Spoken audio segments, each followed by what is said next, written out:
booked about 60% of rescue transfers, and I'm standing here behind our facility, and what is left of our roof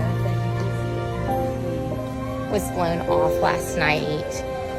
We have no electricity, and it's pretty rough. Our deductible alone for the roof is going to be $30,000 minimum, probably a lot more. Our laundry room ceiling is likely going to fall down. Same for our parvo room. Thank goodness no people or pets were in there last night. What we urgently need is fosters. As you see the dog sitting out here, desperately need a place to go. We have no idea when electricity will be turned back on. Could be up to 2 weeks. And we desperately need volunteers and donations. Anything helps. Nothing is too small. We can use references for metal roofers too, so send anything our way. We welcome any and all help while through this very, very difficult time. Thank you.